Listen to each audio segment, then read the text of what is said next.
오늘 계속해서 요나의 말씀을 나누겠습니다. 오늘 본문 말씀은 하나님의 명령을 거부하고 다시스로 도망가다 폭풍을 만난 요나에 관한 이야기입니다. 하나님께서 요나를 부르셨습니다. 니느웨에 가서 그들의 죄악이 하나님에게까지 다다랐다라는 것을 알리고 그들에게 회개의 말씀을 전하라라는 것이었죠. 그러나 요나는 주님의 낯을 피하여 다시스로 가는 배에 올랐습니다. 요나서를 끝까지 읽다 보면 참 요나가 하나님 말씀 안 듣는다. 예, 그런 생각을 하게 됩니다. 그런데 또 생각해 보면 그 당시 그 상황 유대인이었다면 누구나 요나와 같지 않았을까 하는 그런 생각을 해보게 됩니다. 니누에는 아수르의 수도였죠. 지난주에 말씀드렸던 것처럼 유대 민족을 늘 괴롭히는 그런 나라였습니다. 그 시대에는 요나 아닌 어느 누구도 하나님의 말씀에 순종하여 니느웨에 가서 하나님의 말씀을 전하기가 쉽지 않았을 겁니다. 유대인에게 있어서 이방인은 당연히 하나님의 저주를 받아야 할 대상이었습니다. 게다가 요나는 주전 780년경, 그러니까 여로보암 2세 때 이스라엘이 솔로몬 당시의 영토를 회복할 것이라는 그런 예언을 하였고요. 또 그것이 성취되는 것을 보았습니다. 열왕기하 14장 25절에 나오는 내용입니다. 그래서 이제 요나는 그의 적대국인 아수르에 대하여서도 매우 배타적이고 적대적인 그런 자세를 취했습니다. 그들이 망하기를 하나님께 간구하지는 않았겠지만 은근히 그렇게 되기를 바랐겠죠. 우리도 그렇지 않습니까? 우리를 괴롭힌 나라를 대놓고 망하라고 말하지는 못하지만 은근히 그렇게 되면 좋겠다라는 그런 바람들이 조금씩은 있죠. 그런 요나에게 하나님께서 니느웨의 제약이 내 앞에까지 이르렀다라고 말씀하십니다. 자, 니느웨가 소돔과 고모라처럼 악이 가득해서 멸망하기 직전까지 다다랐다라는 그런 하나님의 말씀이죠. 아마 요나가 이 말씀을 처음 들었을 때는 아마 겉으로 드러내지는 못했겠지만 속으로 기뻤을 것 같아요. 이 소식이 요나에게는 복음이 아니겠습니까? 그들 적대국의 죄악이 하나님 앞에까지 다다랐다. 이 말은 뭡니까? 이제 하나님께서 저들을 벌하시겠구나. 그런 말로 들렸을 겁니다. 그런데 하나님의 말씀의 뜻은 그래서 내가 이들을 멸망시키겠다. 이것이 아니었죠. 반대로 그 니느웨를 내가 예, 자꾸 발음이 그러죠. 예, 회개시키기 위해서 마지막 기회를 주겠다. 그런 것이었습니다. 그리고 니네를 향한 하나님의 경고를 요나에게 맡기시죠. 자, 여러분, 이때 요나의 반응이 어땠을까요? 하나님, 이건 아니죠. 이건 아니지 않습니까? 저들이 우리를 얼마나 괴롭혔는데, 우리가 어떻게 저들에게 가서 회개의 말씀을 전한단 말입니까? 하나님, 이건 아닙니다. 아마 이런 반응이었을 것 같아요. 그래서 요나는 니느웨가 아니라 다시스로 가는 배를 타고 도망가는 겁니다. 요나는 결코 니느웨가 회개해서 구원에 이르는 것을 보고 싶지 않았던 겁니다. 그래서 그들에게 최후의 경고도 알리고 싶지 않았던 거죠. 그들이 이 예언의 말씀과 심판의 선포를 듣지 못하고 그냥 그대로 악독하게 살다가 멸망당하는 꼴을 보고 싶었던 겁니다. 그런데 하나님께서는 니느웨가 혹시 회개할지도 모를 이 사명을 지금 요나에게 맡기십니다. 요나는 하나님의 명령을 좀 더 생각하거나 좀 깊이 고민해 보지 않고 바로 다시스로 가는 배를 타고 하나님의 낯을 피해 도망갑니다. 요나가 도망가려고 한 다시스는 지금의 스페인 남부 지역쯤 됩니다. 무역으로 유명한 곳이었죠. 그리고 하나님께서 가라고 하신 니느웨는 지금의 이라크 북부 지역입니다. 그러니까 요나는 하나님께서 가라고 하신 곳의 정반대 방향으로 가장 먼 곳으로 도망가는 겁니다. 요나의 도피는 단순히 불순종을 넘어선 하나님 자비에 대한 반감이었습니다. 요나는 하나님의 공의, 그러니까 니느웨를 향한 하나님의 정죄만 원했지 하나님의 자비, 니느웨 사람을 회개하고 돌이킬 기회를 원하지 않았던 겁니다. 요나는 하나님의 자비가 저 니느웨 땅에는 털끝만큼도 임하지 않기를 그렇게 원했던 거죠. 그래서 요나는 도피하기는 했지만 하나님께 도망갈 수 없다는 사실을 아마 그도 잘 알고 있었을 겁니다. 그러면서도 스스로를 속이는 거죠. 칼뱅은 이것을 인간의 어리석은 자기 기만이다라고 그렇게 이야기합니다. 오늘 본문은 그렇게 하나님의 명령을 피해 다시스로 도망가는 요나가 탄 그 배가 큰 폭풍을 만나게 되는 이야기입니다. 우연히 생긴 그런 폭풍이 아니라 주님께서 바다 위로 큰 바람을 보내어 폭풍이 일어나게 하셨습니다. 자, 4절 말씀에 뭐라고 되어 있습니까? 여호와께서 큰 바람을 바다 위에 내리심에. 자, 여기에서 내리셨다라는 이 히브리어가 헤틸이라고 하는데요. 이 단어는 그 창 같은 무기를 던질 때 사용되는 그런 단어입니다. 그러니까 하나님께서 요나라는 목표물을 향해 큰 바람을 던지셨다라는 겁니다.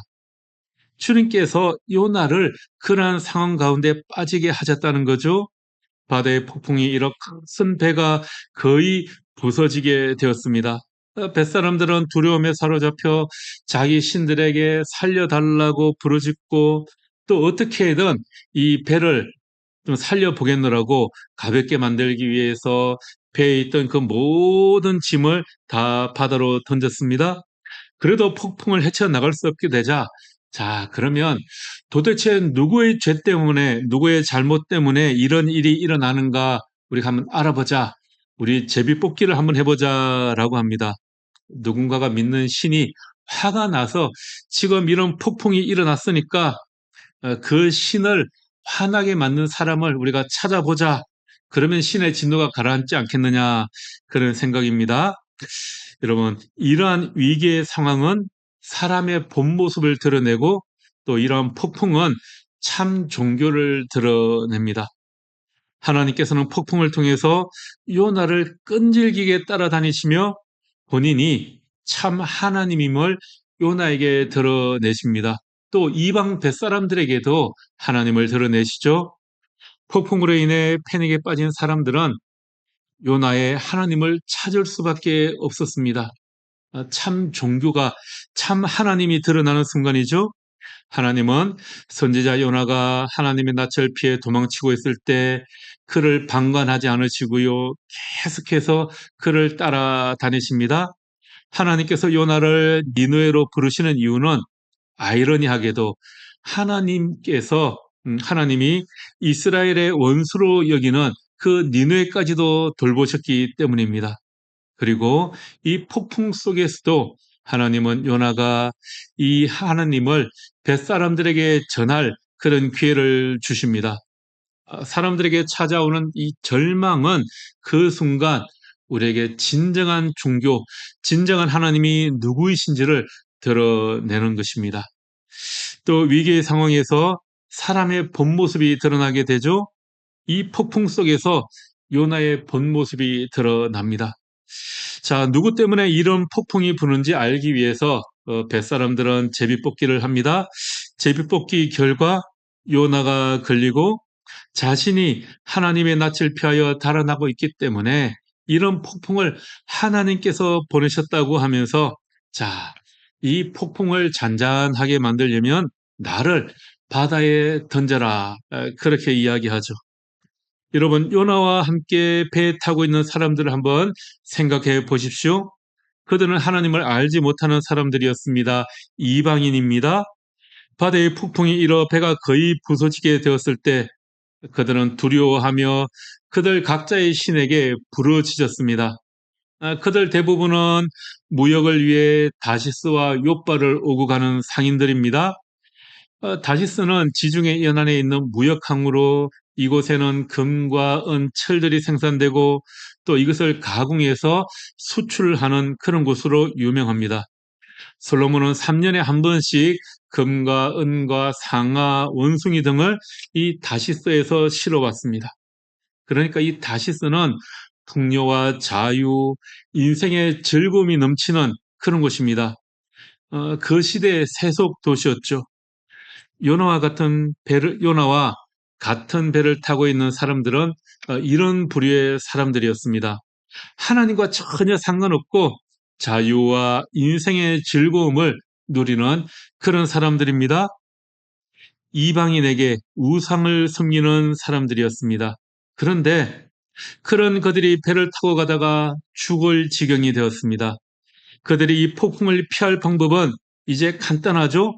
방법이 무엇입니까? 요나를 바다에 던지기만 하면 됩니다. 자, 요나를 바다에 던진다고 해서 뭐 그들을 살인범이라고 잡아가서 법정에 세워서 재판을 받거나 뭐 감옥에 갈 일도 없습니다. 자, 요나가 죽었는지 살았는지 뭐 누가 신경이나 쓰겠습니까? 요나는 내 잘못 때문이니까 너희들이 살면 당신들이 살려면 나를 바다에 던지라고 자기 입으로 말했습니다. 아니 그러면 자기 잘못 때문이면 지가 알아서 바다에 뛰어내리면 되지. 꼭 옆에 있는 사람들 고민하게 만들죠. 자기가 알아서 바다에 뛰어내리면 남아있는 사람들 마음이 얼마나 편하겠습니까?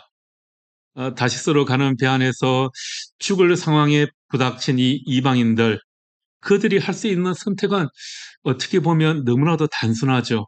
이 폭풍은 하나님께서 요나를 벌하기 위해 내리신 겁니다. 그러니 요나를 바다에 던진다고 해서 뭐 죄책감을 느끼거나 그럴 필요도 없습니다. 한 사람을 희생시켜서 모든 사람이 살 수 있습니다. 자, 지금 그들이 처한 상황에서 자기들이 살기 위해 할 수 있는 가장 합리적이고 가장 빠르고 제일 나은 방법입니다.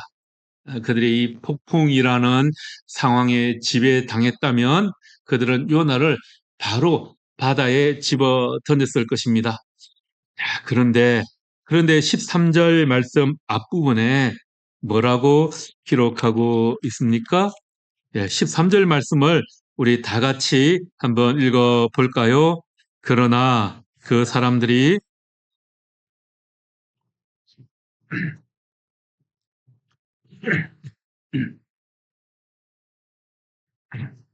아멘. 그러나 그 사람들이 힘써 노를 저 그들은 요나를 바로 바다에 내던지지 않았습니다. 어떻게든 함께 살아보고자 노력했다라는 거죠. 요나를 살려보고자 했습니다. 그가 하나님께 무슨 잘못을 지어서 이런 큰 재앙이 지금 내리고 있는지는 모르겠지만 그 한 생명을 귀하게 여겨서 배를 육지로 돌리려고 그 사람들은 함께 힘써 노를 쳤습니다. 여기에서 이 노를 젓는다라는 표현에서 이 노를 젓는다라는 것은요, 히브리어로 하타르라고 하는데 파다라는 의미가 담겨 있습니다. 벽을 뚫거나 구멍을 팔 때 사용하는 단어입니다. 막힌 것을 뚫는다라는 거죠. 그러니까 노를 젓는데 뭐 뱃놀이 가듯이 그렇게 유유자적하게 노를 젓는 것이 아니라 폭풍 속에서 배를 전진시키기 위해 파도를 뚫고 나가기 위해 말 그대로 노가 물속 깊이 파고들 정도로 그렇게 있는 힘을 다해 노를 저었다라는 겁니다. 요나, 그 한 사람 때문에 지금 자신들의 생명이 위험에 처해 있는 상황입니다. 그러나 그들은 오히려 그 한 생명을 살리고자 자기들의 목숨을 걸고 최선을 다해 있는 힘을 다해 노를 젓고 있습니다. 그들은 요나 때문에 이런 일이 일어난 것을 알았으나 공의보다 자비를 먼저 실천하려고 했습니다. 요나는 선지자였지만 자비를 거부했죠. 그러나 이방인들은 생명을 살리고자 함께 힘써 노를 저었습니다. 요나와 같이 자비 없이 정의만 추구하는 사람은 나는 옳기 때문에 나는 모든 것이 정당하다는 그런 착각에 빠지게 됩니다.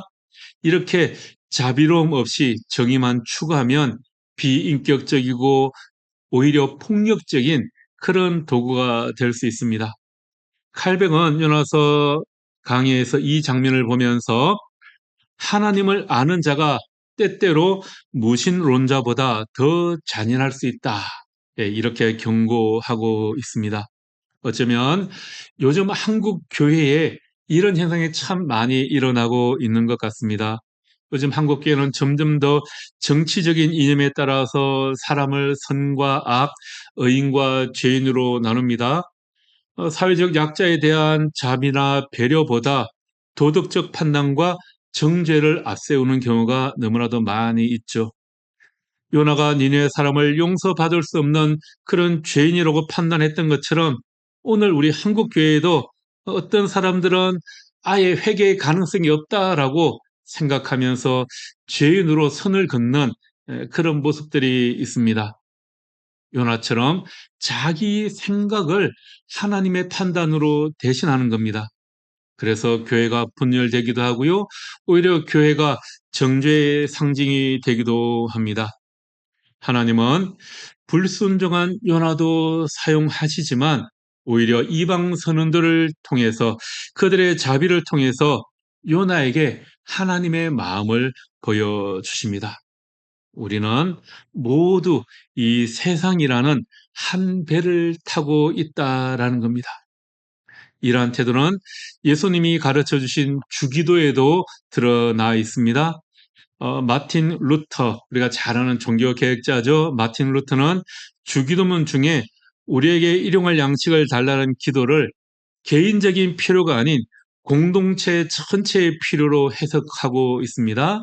음, 오늘 우리에게 일용할 양식을 주시옵고라는 부분을 루터는 이 부분에서 사회적인 차원을 더해서 해석을 합니다. 나에게가 아니라 우리에게 주시옵고라고 기도하고 있죠.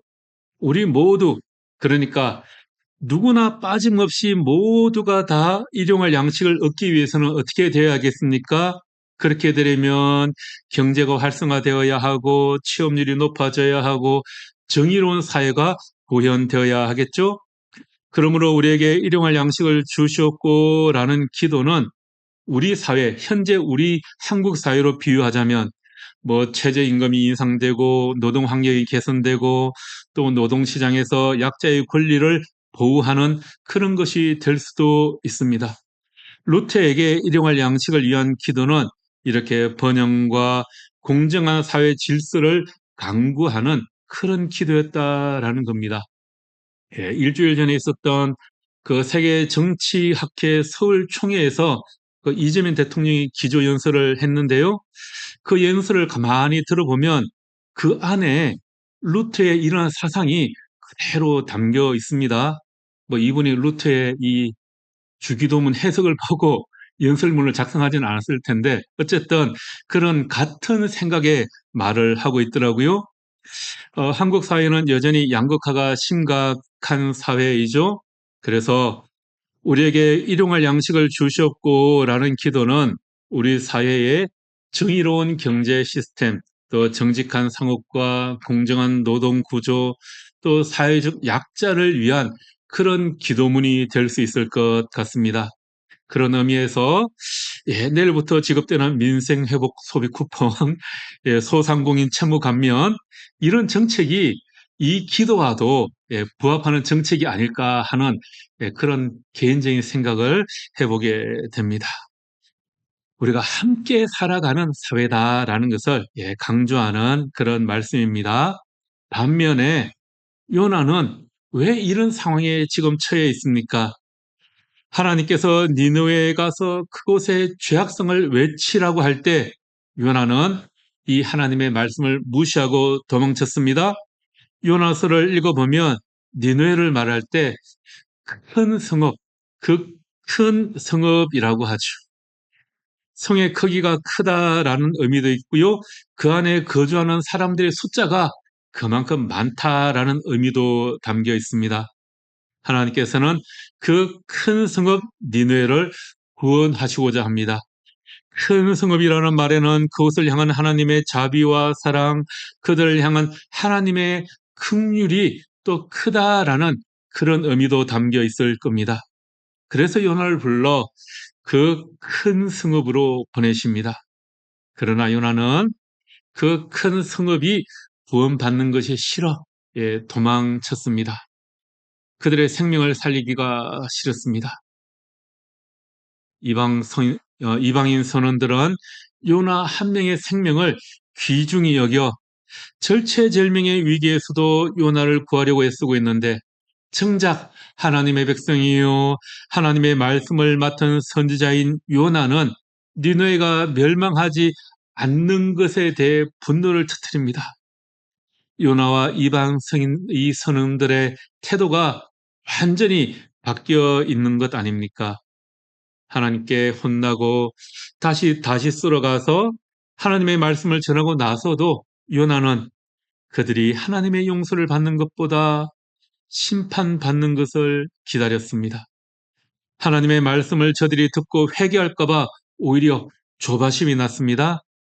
그들이 정말 회개하고 하나님께서 그들을 용서하시자 요나는 하나님께 불평을 늘어놓죠. 요나는 하나님의 말씀을 전하기는 했지만 결코 그들의 영혼을 긍휼히 여기지 않았습니다. 그들이 망하는 꼴을 보고 싶었습니다.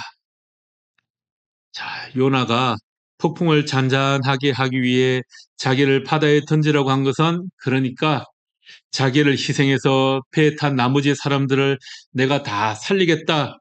그런 숭고한 마음을 가진 그런 거룩한 희생이 아니었습니다.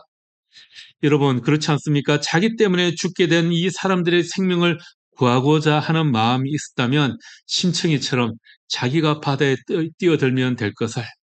그들은 요나는 그렇게 하지 않았습니다. 에휴, 나도 모르겠다. 뭐 너희가 살고 싶으면 나를 바다에 던지든 말든 니들 마음대로 알아서 해라. 아마 요나는 이런 심정이지 않았을까 싶습니다. 자기 책임을 회피했던 겁니다. 하나님을 믿지도 않는 뱃사람들은 어떻게 했습니까? 누구의 잘못 때문에 자신들이 지금 이런 재앙에 처했는지 알고 있는데 그들은 오히려 한 사람 그 요나를 살리기 위해 힘써 노를 저었습니다. 요나는 하나님께서 긍휼히 여기시는 그 큰 성읍을 나몰라 했지만 요나 때문에 죽을 지경에 처한 이 선원들은 결코 요나 한 사람을 나몰라라 하지 않았습니다. 그들이 할 수 있는 한 최선을 다해 요나를 살리고 싶었던 것이죠. 지금 그들이 처한 어려운 상황, 생명의 위협을 느끼는 그 상황에 지배당했다면 그 상황을 헤쳐나가기 위해 한 생명을 살리기 위해 그들은 함께 힘을 모아 요나를 살리기 위해 최선을 다하고 있습니다. 사람들은 자신이 어떤 위험한 상황에 처하게 되면 그 상황에 지배당하기가 쉽게 되죠. 지금 배에 타고 있는 사람들이 자신들이 처한 이 폭풍이라는 상황에 지배당했다면 그들은 생명에 대한 사랑이나 요나를 살려보겠다는 노력 없이 아마도 바로 요나를 바다에 던졌을 것입니다. 그러나 뱃사람들은 그들이 처한 상황에 지배당하지 않고 오히려 요나를 살리고자 노력했습니다. 요나를 바다에 던지지 말고 육지를 향해 노를 저어보자. 그렇게 이야기하는 사람들이 있었을 것이고요. 그와 마음을 같이 하는 사람들이 생기고 그래서 그 배에 탄 모든 사람이 힘써 노를 저었습니다. 아마도 요나를 제외한 모든 사람이 노를 저으며 배를 육지로 돌리고자 최선의 노력을 다했을 것입니다.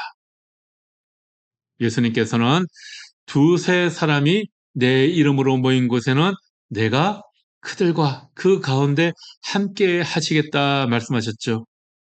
예수님께서는 두세 사람이라고 했는데 그곳에 누가 함께 하십니까? 성령께서 함께 하십니다. 우리 믿는 사람들 둘이 모이면 그곳에는 둘이 모여 있는 것이 아니라 성령께서 함께 하셔서 셋이 되는 것입니다. 그러니 우리가 하나된 마음으로 모일 때 우리는 우리가 처한 상황에 지배당하는 것이 아니라 그 상황을 변화시키게 될 것이고요. 생명을 살리는 일이 일어나게 될 것입니다. 하나님을 모르는 이방인들이 말 안 듣는 요나 그 한 사람을 살리려 그들이 처한 상황을 변화시켜 보고자 힘써 노를 저었는데 우리 모임 가운데 성령께서 함께 하시지 않습니까? 예, 우리는 함께 힘써 노를 젓는 사람들이 지금 모여 있는 공동체입니다. 우리는 이 모든 이 교회라는 한 배를 타고 있는 공동체입니다. 말씀을 마무리합니다. 요나는 하나님의 낯을 피하고 싶었지만 하나님의 낯은 이미 이방인들의 배 안에 함께 계셨습니다. 하나님의 뜻은 요나의 불순종에도 불구하고 오히려 그 불순종을 통해 더 넓은 세상 속으로 흘러갔습니다. 칼백은 또 이렇게 말했다고 합니다. 하나님께서 우리를 부르실 때 우리에게 도망칠 자유는 없다. 하나님께서 우리를 부르시는 이유는 우리가 말 잘 듣는 그런 요나이기 때문이 아니라 불순종하더라도 결국 하나님의 자비를 증언할 그러시기 때문입니다. 여러분은 누군가를 위해 힘써 노를 저어준 적이 있으십니까? 우리가 성령과 함께 노를 젓는 사람으로 살아간다면 우리 모든 이 교회 공동체는 반드시 생명을 살리는 그런 놀라운 일을 이루어 나가게 될 것입니다. 누군가를 위해 힘써 노를 젓는 여러분들의 삶이 되시기를 주님의 이름으로 축복합니다. 그래서 여러분들을 통해 생명이 살아나는 놀라운 일들이 일어나게 되기를 주님의 이름으로 축복하며 기도합니다. 아멘. 기도하겠습니다. 자비로우신 하나님 아버지, 폭풍 가운데에서도 우리를 버리지 않으시고 서로 생명을 위해 힘써 노젓게 하시니 감사합니다. 우리가 타인의 고통 앞에서 무관심하지 않고 함께 책임지고 함께 눈물 흘리며 함께 생명을 살리는 모든 이 교회 공동체가 되게 하여 주옵소서. 예수님 이름으로 기도합니다. 아멘.